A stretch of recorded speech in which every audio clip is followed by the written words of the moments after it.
Our First Lady Melania is here. Look at Melania, so beautiful. Mrs. Trump, you have a glow like an expectant widow. You know, while the world reels for another attempt on president's life, late-night clowns like Jimmy Kimmel have traded their jokes for pathetic, inhumane, cold hatred. Let's watch this.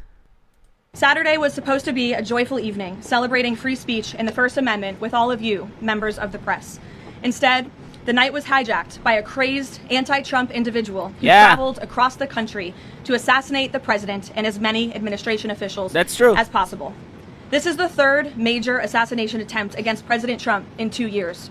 No other president in history has faced such repeated, serious attempts on his life. Yes. First and foremost, the president, the first lady, and everyone in this White House are extraordinarily grateful to the brave law enforcement professionals who sprang into action to apprehend the would-be assassin and keep all of us safe. Thank you for your service. The president would service. especially like to express his gratitude to the men and women of the United States Secret Service who acted with the utmost professionalism, courage, and sense of duty.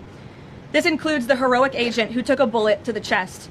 Thankfully, he was saved by his bulletproof vest. Minutes after returning here to the White House to the Oval Office, despite fighting Secret Service to try to stay and keep the dinner going on Saturday, ahead of addressing you here in the briefing room, President Trump was intent on speaking to this brave agent to ensure he was okay. And the agent assured the president that he was. As you know, I was seated next to President Trump and the First Lady when the shots were fired before Secret Service swiftly moved us to safety backstage. The president's calm in the face of chaos, while yet another individual was trying to take his life, was really remarkable to witness, and it's something I will never forget. President Trump is fearless because he loves this country, and he is willing to put his own life on the line to deliver on the promises that he made to the American public who elected him here into the highest office in the land. Yes. And while we are blessed to have a fearless president, we should not live in a country where such constant fear of political violence permeates our society every single day. We can and we should have fierce disagreement in this country. As you all know, we disagree often, myself in this role and all of you in the news media. But those disagreements must remain peaceful. Yes. Debating, peaceful protesting, and voting are how we need to settle disagreements, not bullets. Nobody in recent years has faced more bullets and more violence than President Trump. This political violence stems from a systemic demonization of him and his supporters by commentators, yes, by elected members of the Democrat Party, and even some in the media.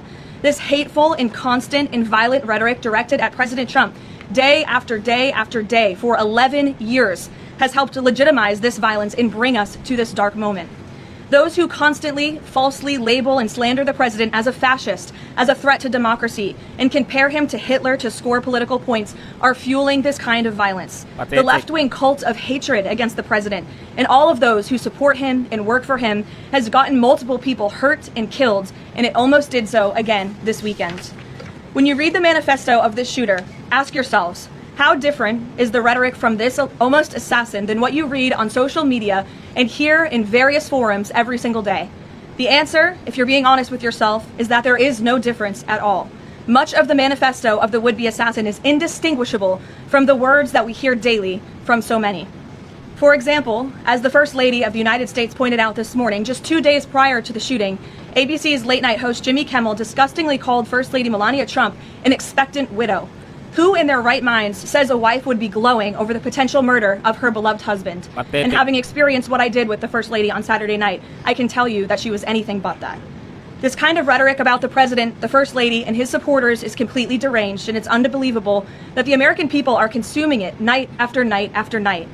As President Trump said on Saturday night at this podium, we as Americans must recommit ourselves to resolving our differences peacefully and uniting around the shared values that make our country great. The deranged lies and smears against the president, his family, his supporters have led crazy people to believe crazy things, and they are inspired to commit violence because of those words. It has to stop. And one more point. Saturday night served as yet another reminder of how important it is to fund the Department of Homeland Security. It is shameful that the United States Congress has kept this vital agency defunded for 73 days, the longest shutdown of a federal agency in U.S. history. The Secret Service is a vital component of DHS. It has been directly impacted by this reckless political gamesmanship. Everyone in this room who was there on Saturday night witnessed the heroes of Secret Service and federal law enforcement jump into action in the face of grave danger and uncertainty. Agents put their own lives in harm's way to protect the president, the First Lady, the Vice President, and members of the cabinet. One agent can be seen in video footage literally jumping onto the stage, not knowing where the attacker was or where the bullets were coming from at that point, to place his body in front of the President of the United States. These men and women are heroes. They perform their duties daily, and they have children and families too. Yes. And they do it despite the political turmoil surrounding their agency. Make no mistake, this defunding of DHS should be a national scandal. If Republicans defunded DHS and we saw another attempted assassination on a Democrat president, I would hope that the media coverage would be relentless and unforgiving, and I hope that it continues to be now. With the World Cup, America 250, the 2028 Olympics, and a presidential election all ahead, the Democrats' obstruction is placing an enormous and totally pointless burden on the Secret Service that can get more people killed. Enough is enough. There should be no further debate about this. Democrats need to do what President Trump has been calling on them to do for 73 days in a row and fund the Department of Homeland Security, period. This is a national emergency, and every member of Congress needs to put their country over party and get the Department of Homeland Security funded. You know, I used to like Jimmy Kimmel. I do. There was a time when he was actually funny. But those days are long gone. Now, he's just another deranged clown who has allowed his obsession with Donald Trump to rot his moral decency. We are talking about a man who, just 2 days before an assassination tried to take the president's life, disgustingly joked about Melania Trump being an expectant widow. How low do you have to be to suggest a wife would be glowing over a potential murder of her husband?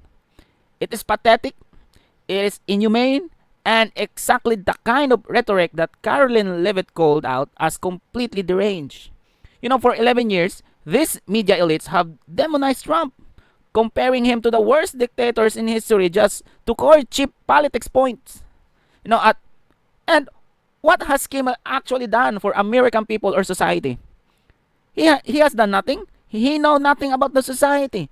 He live in a mansion. He has done nothing. All he do is talk and try to be funny. Right? He has done nothing.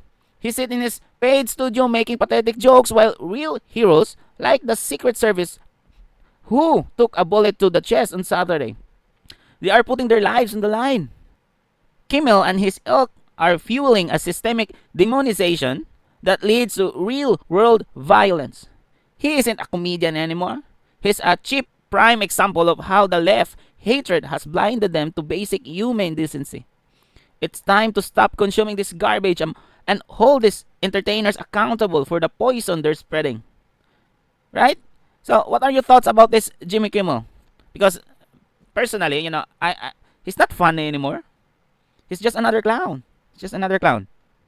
So, don't forget to like this video. Don't forget to subscribe. I'm out. Peace.